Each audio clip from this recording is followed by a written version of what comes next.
Mr. Evans, you're fired. What? Why? Even if you ask why, it's a decision that's been made. With just 1 year left until retirement. One day, a young manager was transferred to the department I belonged to. One day, the manager called me in and suddenly announced my dismissal. They wouldn't tell me the reason. Feeling at a loss and having no choice but to accept the dismissal, I told my wife about it. And the next day, when I went to pick up my belongings at the company, the office was in an uproar. My name is James Evans. I'm just a mediocre employee at a securities firm. I switched to this firm when I was 30. And for 29 years since then, I've worked tirelessly for the company. I had just 1 more year until retirement. Evans, about this handover. Let's see, is it about the clients here? Yes. I've taken over from you, but I was wondering how best to handle it. It's best to have thorough discussions with these clients. Since it's not small-scale transactions but large ones, they're also cautious. If we can address their concerns in our meetings, we can smoothly carry out the transactions. I see, I understand. Thank you very much.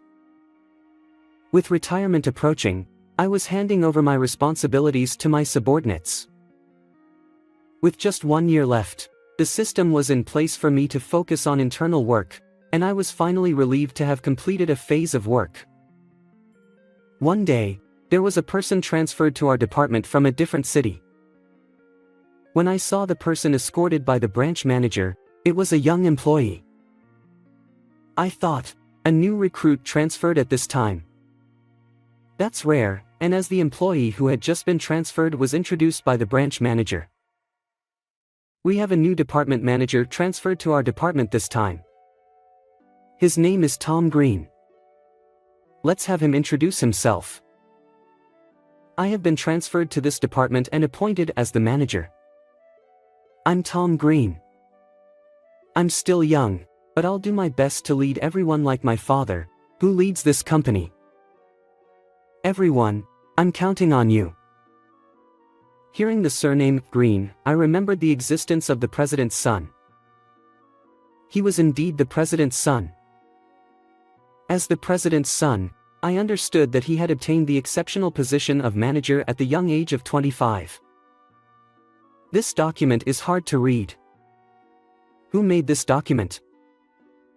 Yes, it was me, but why is this document formatted like this? Can't it be made more readable? This document has been decided to be created in this format from before, so I've been creating it like that. Ha! Even if it's been like that before, can't it be revised? If it's hard for me to read, I think it would be even harder for my father, who is the president. Are you going to present something like this to the president? I'm terribly sorry. Besides, if I were to become the president and presented with such a document, I would lose interest. Please create documents that catch my eye as well. He often brought up his father in conversation. Because of that new manager, he's the president's son, but he's got a bit of an overbearing attitude, doesn't he? He just tosses work to us and then acts like he doesn't know anything. The other day, I made the document exactly as he asked, but he still complained. It's hard to speak up because whenever you do, he brings up his father. He was disliked by those around him. In fact, I also noticed several occasions where the manager mentioned his father during conversations. I tried not to pay much attention to it, knowing I only had 1 more year until retirement. Evans, can I have a word with you? Yes, what is it? It's not ideal to talk on the floor, so shall we talk in the small conference room? Understood. One day, after finishing my lunch break, I returned to my desk to resume work, But I was immediately called in by the manager. I was suddenly summoned to the small conference room individually, wondering if I had done something wrong. Is it about the client I recently started a new deal with? Or is it about trouble with my previous responsibilities? Or is it something more important? I couldn't guess what the call was about. Did I do something wrong? Or is it about something else? No, it's just about something else. Since I couldn't get any more information from the manager then, in the small conference room, I headed to the conference room, pondering various things in my head. And then the manager and I entered the conference room. Well, please sit down for now. Yes. We don't have much time, so I'll get straight to the point. Evans, you're fired. I was shocked by the sudden dismissal and involuntarily stumbled for words. While the manager across from me was handing me a dismissal notice and talking, I couldn't remember the details as I was surprised and trying to recall if I had done something. I mustered the courage to ask for the reason. Why is that? But the manager only responded without explaining the specific reason for the dismissal. This is a decision that's been made. Despite repeatedly asking for the reason, I was only met with because it's a decision and brushed off. Evans, you're reaching retirement next year, so think of this as an early retirement. But I still have one more year, you know. Physically, I'm still fine for another year, and I can still work like everyone else. I've heard that the handover is already done. And besides, you're not going on field visits anymore, right? You're at an age where it's tough on your body, isn't it? But that's... Well, anyway, being fired is a decision that's been made. Leave the rest to us young folks. But I'm in trouble. For me too. Evans. Do you know who I am? If I wanted to, I could even tell the president about this. My decision is akin to the president's decision. With that, the manager left the room. Left behind, I didn't know what to do and felt vague about it. And then, afterward, I had no choice but to head home without understanding anything. What should I tell my wife? If I suddenly say something like this, I might just make her worry unnecessarily. But I have to say it. On the way home, I became increasingly weighed down by the thought of what to explain to my wife when I got back, afraid I might cause her undue worry. I'm home. Welcome back. Dinner is already prepared. Oh, I'll change and be right there. Returning home with heavy steps, I decided to tell my wife about being laid off during dinner. I have something important to tell you. Is it related to why you seemed down when you came back today? Yeah. Actually, I've been laid off from the company. Anxious, I couldn't look at my wife's face while speaking. I wondered how much I would disappoint her, and with unease, I kept my head down.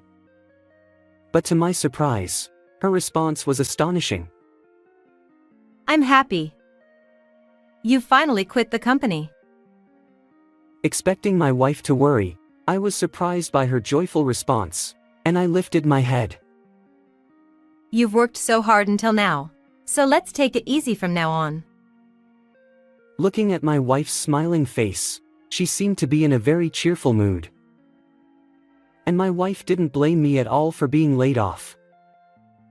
Well then, I'll go to the company. Okay. I'll just go pick up my things, so I'll be back soon. The next day, I went to the office to gather my belongings. As usual, when I entered the company, the atmosphere was unusual. Who is it?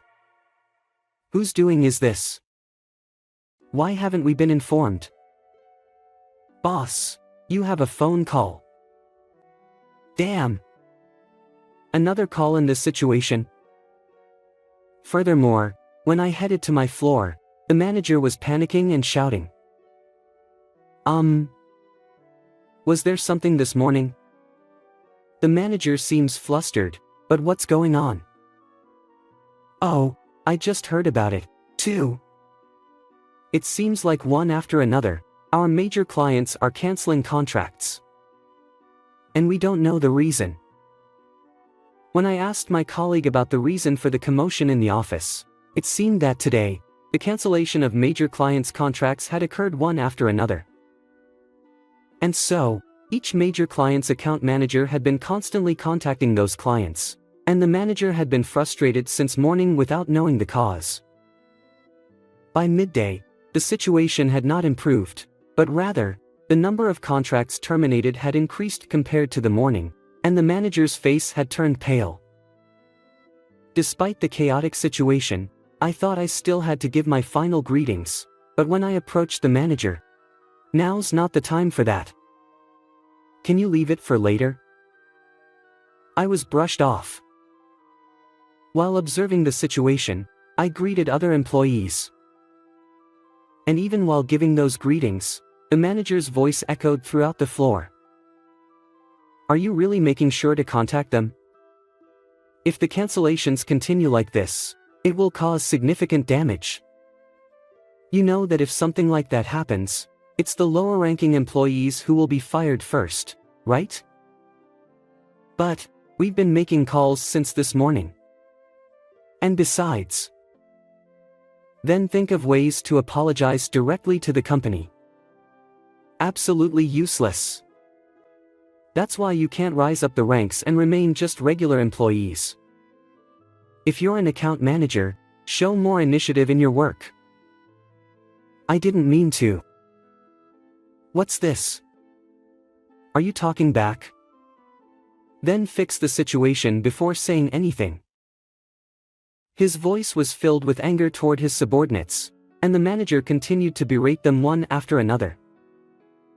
In such a chaotic situation where even giving greetings was impossible, I hastily packed my belongings and went home.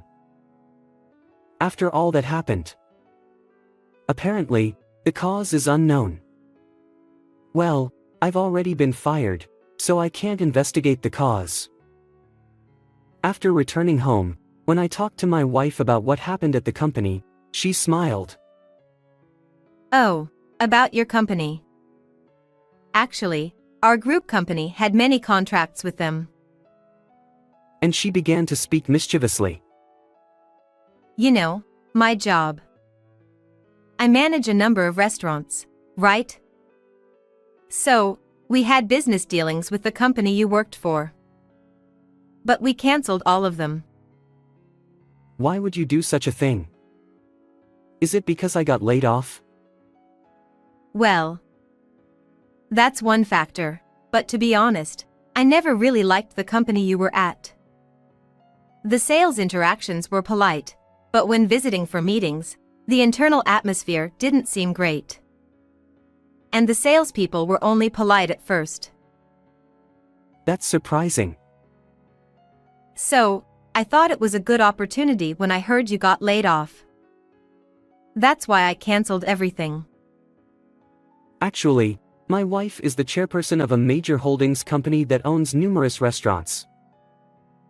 These restaurants had contracts with the company I worked for, but apparently, she never really liked the company I was at, so she took this chance to cancel all the contracts at once. I couldn't hide my surprise, but honestly, I felt a bit relieved. Being forced to retire due to layoffs might not be ideal, but let's take it easy from now on. Yeah. It's a bit early, but let's relax. Exactly. You've worked hard all this time. Besides, I want to spend time with you, so I'll step down from the chairperson position. I've already decided on a successor. Despite being laid off, after working for 29 years, I had enough savings. And apparently, my wife decided to pass on the chairperson position to a successor after my retirement. We entered into an early retirement life and started to spend our days leisurely. How was this story? Don't forget to subscribe to the channel. Well then, see you in the next video.